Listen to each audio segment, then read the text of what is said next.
नमः सिद्धेभ्यः। ओम नमः सिद्धेभ्यः। अहिंसा परमो धर्म की। आचार्य गुरुवर श्री कुंद कुंद भगवान की। आचार्य गुरुवर श्री ज्ञान सागर मुनि महाराज की। जय परम पूज्य संत शिरोमणि आचार्य भगवान विद्यासागर जी महामुनि राज की। समस्त आचार्य संघ की।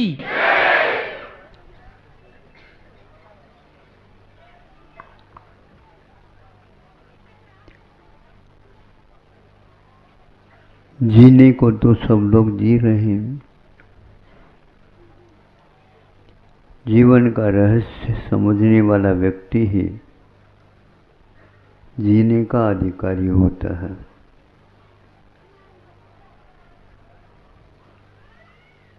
किसी को भी मालूम नहीं पड़ता उस द्रव्य का क्या स्वरूप है, वह क्या करता है, किससे संचालित है।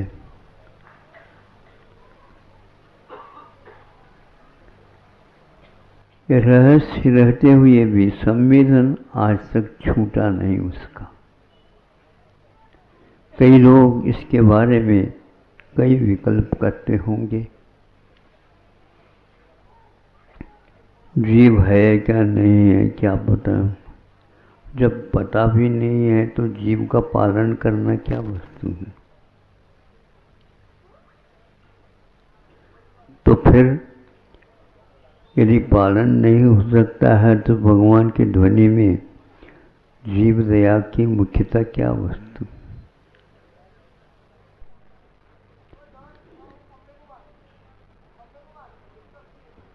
धम्मो दया विशुद्धो ऐसा कुंद कुंद ने घोषित किया है।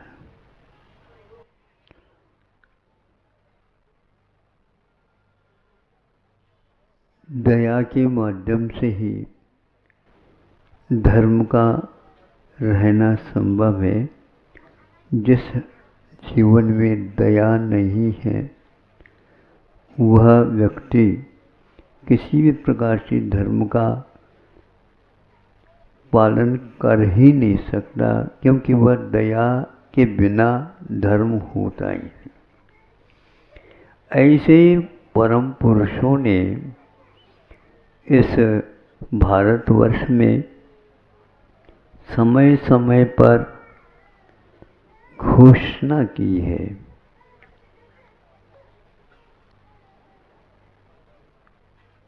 जब स्वतंत्रता की बात आई थी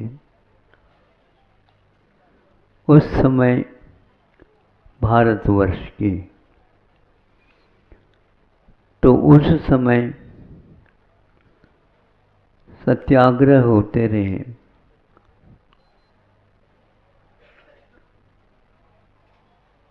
और उसमें एक वह भी व्यक्ति था जिन्होंने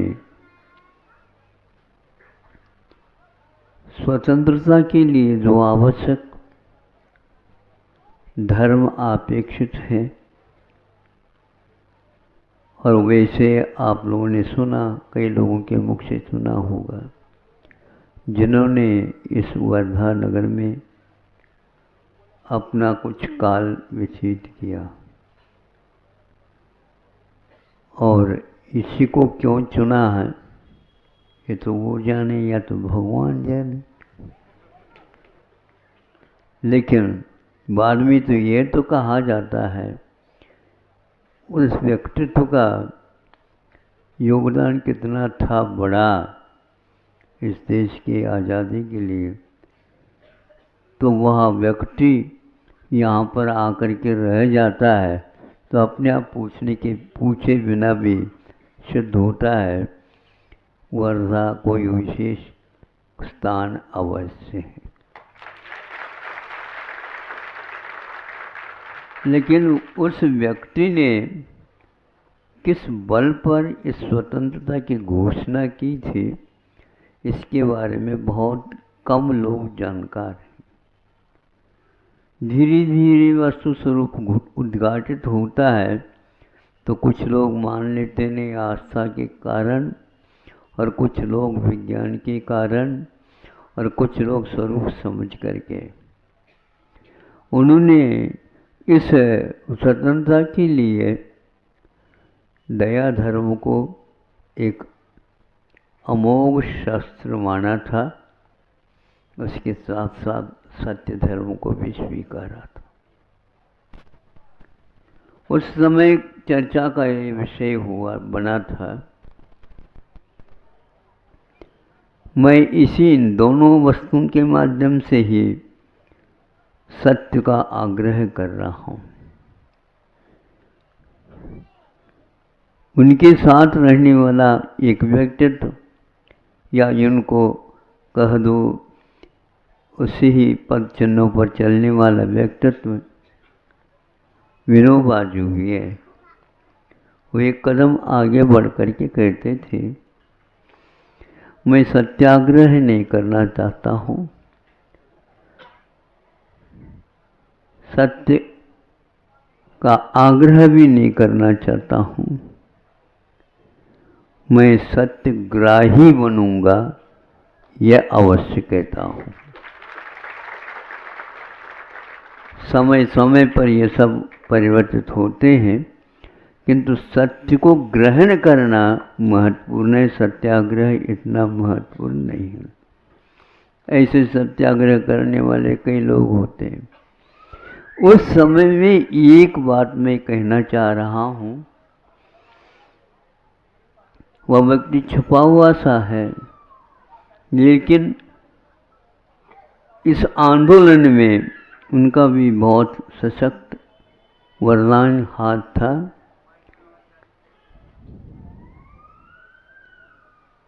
उनको भी जैसे महान महात्मा गांधी कहा जाता है, उसी प्रकार उनको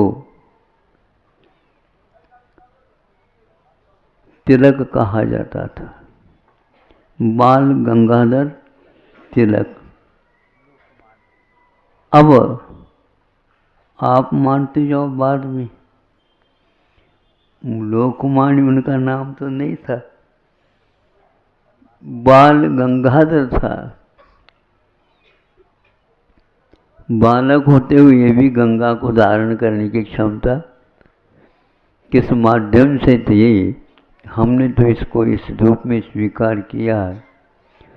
जहाँ कहीं भी बेंगलोर में, अहमदाबाद में, मुंबई में और इलाहाबाद में भी कह सकते हैं, और लाहौर वगैरह में भी इनके भाषण, संभाषण, प्रवचन आदि होते थे।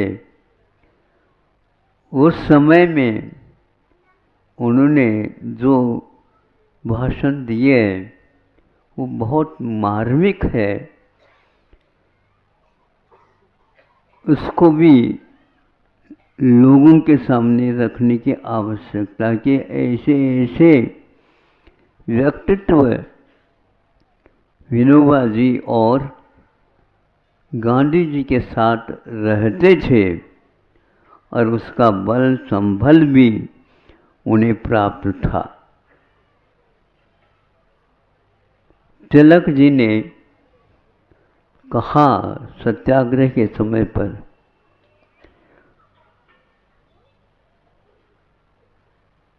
यह हिंदुस्तान है भौगोलिक अपेक्षा, इसमें बहुत सारे लोग रहते हुए भी इसको हिंदुस्तान कहा जाता है। भौगोलिक दृष्टि से इसमें कोई वजह नहीं, किंतु तिलक जी ने ये कहा था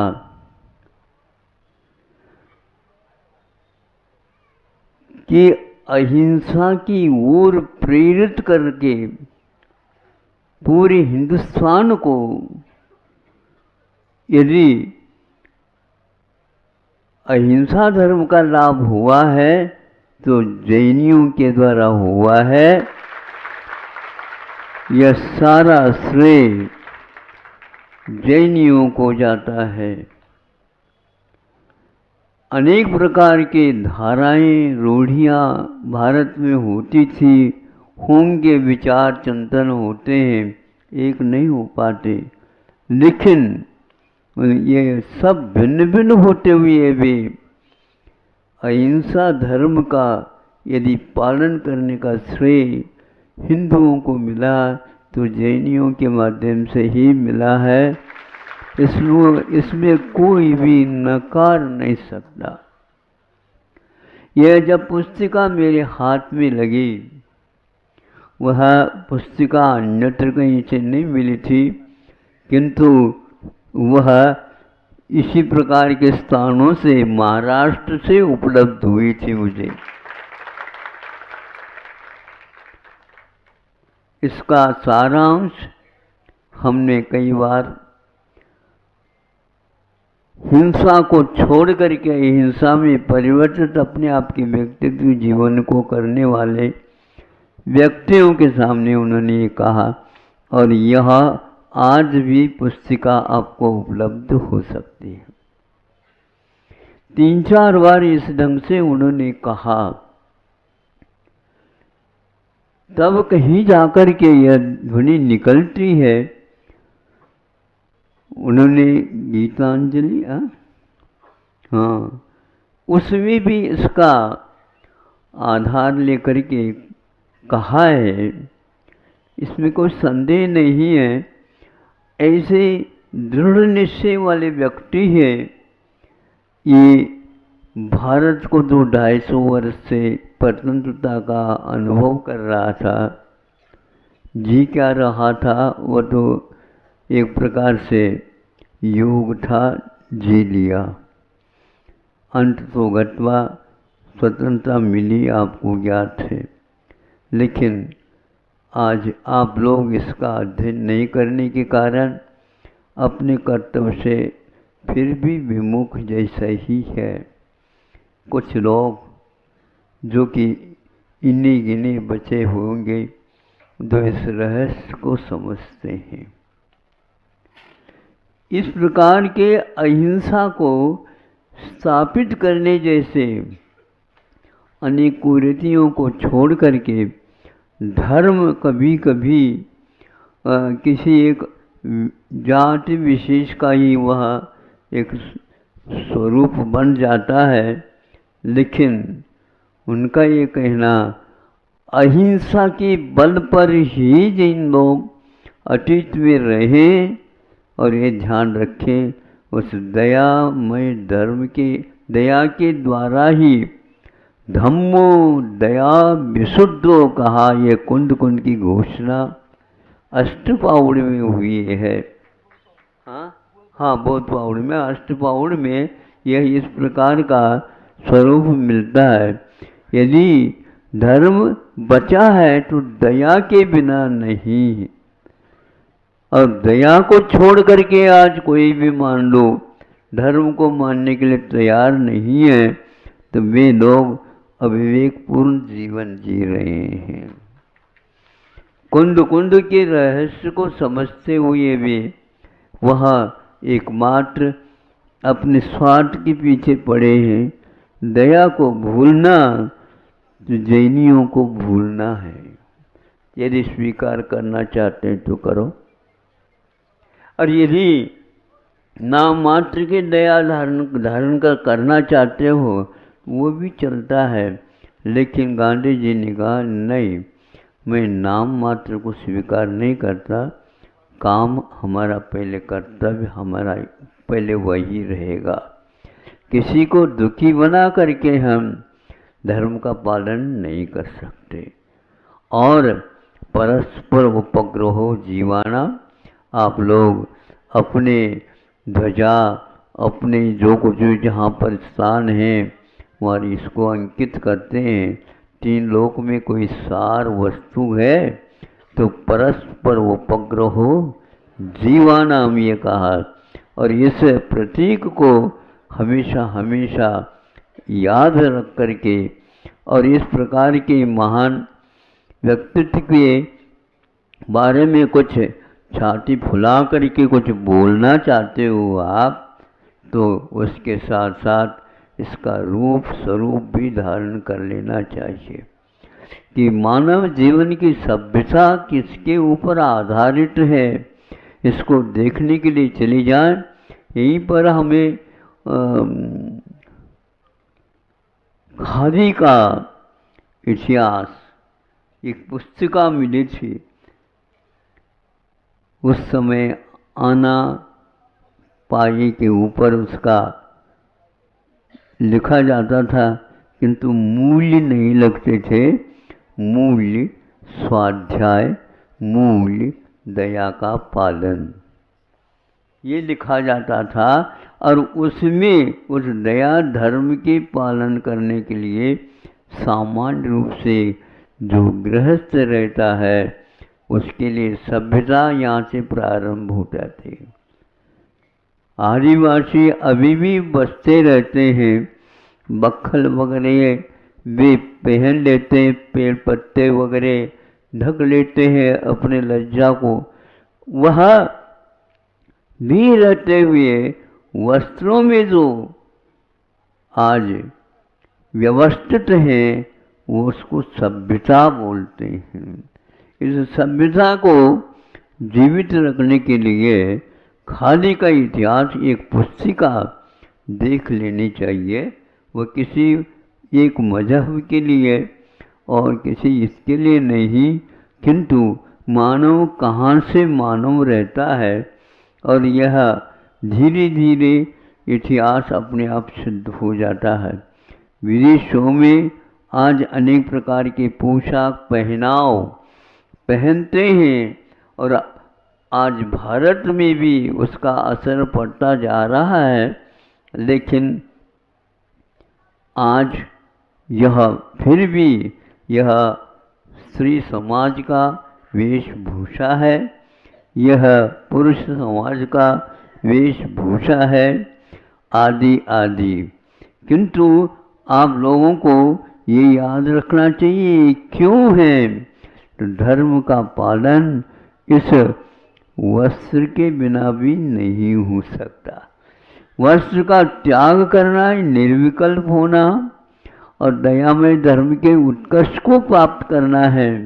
लेकिन मानव धर्म को प्रारंभ करने के लिए यह मर्यादा, यदि मर्यादा नहीं रहती है, आप न दया का पालन कर सकते हैं और न ही आप शील का पालन कर सकते हैं और न ही आप बुद्धि के विकास के लिए कोई कार्य कर सकते हैं। यह सर्वप्रथम कहाँ से चालू करते हैं, जब से मानव सभ्यता संस्कृति प्रारंभ है तब से यह भी बताया गया है। देव यदि रहना चाहे तो रह सकते हैं, लेकिन देव लोग भी वस्त्रभूषण करते हैं। जब देव ही करते हैं तो क्या आवश्यकता थी वहां पर, तो नहीं। इसी के माध्यम से मर्यादाएं कायम रहती हैं।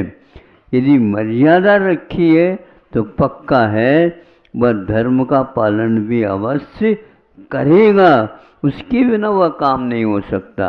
इतना अवश्य है, ये मार्ग में ये कुछ आवश्यक बताया गया। इस प्रकार हम भारतीय संस्कृति और भारतीय साहित्य का एक अवलोकन करते हैं तो विनोबा जी ने यहाँ जैन समाज के लिए संकेत दिया और कहा, मैंने देखा बहुत निकट से और बहुत ही एकाग्रता के साथ जैन साहित्य को, दर्शन को, और मैं चाहता हूँ इतना विराट साहित्य है, पूरे हर एक व्यक्ति इसका अवलोकन नहीं कर सकेगा, कर भी ले समझ नहीं पाएगा। कुछ सारांश निकाल करके इसका संपादन हो तो बहुत अच्छा होगा। इस प्रकार एक व्यक्ति को तैयार करके उन्होंने इसका संपादन करवाया। फिर 2 बार पहले धर्म शास्त्र के नाम से किया था, फिर बाद में समन सुत्तम के नाम से, क्योंकि वह संस्कृत निष्ठ आदि आदि भी थे धर्मशास्त्र, किंतु नहीं, महावीर के लिए अन्य कोई नहीं, किंतु प्राकृत गाथाओं का ही संकलन हो, और संकलन हो गया। फिर इसके उपरांत उसका प्रकाशन भी हो गया। फिर हमारे लिए भी आग्रह किया उन्होंने कि नहीं, इसका एक पद्यानुवाद हो तो, और हिंदी में, तो वह हमारे लिए कहा। तो उस समय में प्रवास में था, उसी समय मैंने उनको कहा है कि हम यथाशक्ति इसका संयोजन भी देख लेते हैं। तो वहाँ कुंडलपुर में आकर के प्रवास में करते करते वहाँ पर फिरोजाबाद से कुंडलपुर में आकर के इसका पूर्ण होने का अवसर मिला है। और सर्वप्रथम इसमें वो विनोबा जी थे, उस समय संपादन करके उनको दे दिया था। जैसे भक्तांबर का छंद है वसंत का, उस वसंत का में ही के आद्योपांत उन सारे अध्यायों का अनुवाद संपन्न हुआ था, और यह उससे विनोबा जी को ही जाती है। इतना अवश्य कहा कि उसके नीचे अनुवाद का नाम जैन गीता रखा गया था, और आप लोगों ने इसका अवलोकन किया। इस प्रकार ये महान व्यक्ति जो होते हैं ऐसे ही कार्य करने में ये रहते हैं, किंतु उसमें ध्यान रखना, उस समण सुत्तम में, उस जैन गीता में एक अध्याय अवश्य अपनी तरफ से उन्होंने जुड़वाया था। सब लोगों को मालूम करना चाहिए कि ये कितना बड़ा गौरव है आप लोगों के लिए कि जो धर्म के मर्म को समझ करके अपनी शक्ति के अनुसार पालन करने वाला व्यक्ति भी, और अनेक धर्मों के बीच में, उपासकों के बीच में रहते हुए भी अपना स्वतंत्र विचार ही नहीं, किंतु सारभूत वस्तु समाज के सामने रखने का प्रयास किया। उन्होंने कहा कि जितने भी अध्याय जुड़े हुए हैं, कितनी भी संख्या वाली हो, पद्य वाले हो, गाथा वाली हो, उसके साथ साथ एक और अध्याय जोड़ा जाए जिसका नाम सरलेखना है। तब मुझे लगा कि यह कितना गौरव का विषय है कि यहाँ पर बहुत सारे साधु संत महंत रहते हैं, फिर भी वहाँ उसी प्रकार एक संत जैसे ही कहले में थे वो, और उनके परिवार वो आदि सभी थे, और वह वैसे ही अविवाहित रह करके अपने संत के समान जीवन को जिया था।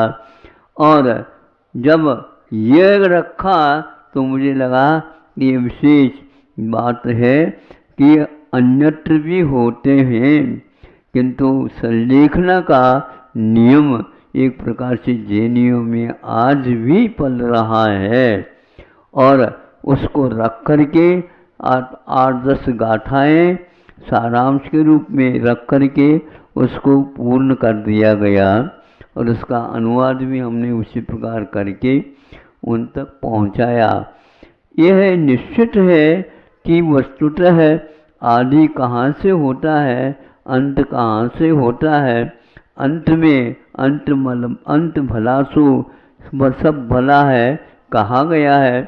तो यह सारांश निकलता ये क्यों हुआ है, तो यह आज भी परंपरा संलेखना का विद्यमान है, और साधुओं के लिए एक प्रकार से विद्यार्थी को जिस प्रकार विद्यालय में पढ़ता है तो अंत में उसके 1 साल के बाद आदि तो परीक्षा अवश्य होती है। संलेखना के रूप में जो कुछ भी कहा गया है वह व्रत चारित्र के अनुष्ठान का निष्ठापन करते समय वह परीक्षा है उनकी, और जो परीक्षा में पास होता है, उत्तीर्ण होता है, उसी के लिए बहुत कुछ कहा गया है कि उसका निकट संसार है, अब समाप्त होने वाला है, ऐसा भाग्य। इस संलेखना को उन्होंने कहा कि इस प्रकरण के अभाव में ये ग्रंथ अधूरा माना जाएगा, इसलिए आप अवश्य जोड़ दीजिए। और ये जोड़ दे करके अंत में जैसे पूर्व वक्ता ने कहा कि उन्होंने उस संलेखना का साधन अपने जीवन के अंतिम काल में अवश्य किया। और जब यहाँ नागपुर से पत्रिका निकलती थी, उस समय हम नैनागिरी मध्य प्रदेश में थे, सागर के पास। तो वहाँ पर हमें ज्ञात हुआ, उन्होंने ये पंक्ति आप अवश्य पढ़िए, उन्होंने जैन साधुओं का संलेखना का जो प्रकरण है उसका पालन करने का अवश्य ही भरसक पुरुषार्थ किया है। तो यह कोई पत्रिका है, मतलब अखबार की, उसमें यह सब लोगों के लिए ज्ञात हुआ। और हमारे हाथ में भी पत्रिका आई थी। अब वह पत्रिका शायद मिलती है नहीं मिलती की बात अलग है, लेकिन यह अवश्य है। तो ऐसे जैन समाज ने एक प्रकार से तात्कालिक जो राजनेता है और प्रखर वक्ता आदि हुए हैं, लेखक हुए हैं और साहित्यकार हुए हैं, उनके सामने जैन समाज ने साहित्य का क्या मूल्य है और कहाँ कहाँ पर इसकी अनिवार्यता है अभी जोरदार करके रखा है। और उसको समग्र समाज ने स्वीकार किया है। ऐसे उनका भी शायद अवसान यहीं पर हुआ है और अंतिम इन्होंने इस प्रकार का किया है। तो यहाँ और भी प्रकरण है। हमने एक वक्तव्य के समय पर 1 घंटा 1.25 घंटा दे करके इसका, क्योंकि कई लोगों का उदाहरण था कि यह संलेखना कार्य ठीक नहीं है, लेकिन जब विनोबा जी के बारे में सुना, सभी लोग ठंडे हो गए, बर्फ बन गए। तो इससे होता है कि सज्जन पुरुषों के कारण अनेक प्रकार के विसंवाद और हठग्राहिता आदि समाप्त हो जाती है। ये सब दयामय धर्म का ही विषय, इसलिए हमेशा हमेशा दया धर्म का मूल है और पाप मूल अभिमान, इसको भूलना नहीं चाहिए। इसलिए यह राम भी हो और कोई पांडव भी हो, आदिनाथ हो, महावीर हो, ये सारे समाज के रक्षक भी रहे हैं। और समाज के लिए रक्षक केवल लौकिक ही नहीं किंतु पारलौकिक रास्ता पथ बताने का इन लोगों ने बहुत ही कर्तव्य समझ करके का पालन किया है। ऐसे महापुरुषों के आराधना में हमेशा हमेशा जीवन लगा रहे। इन्हीं बातों के साथ वक्तव्य छोटा सा, अहिंसा परमो धर्म की।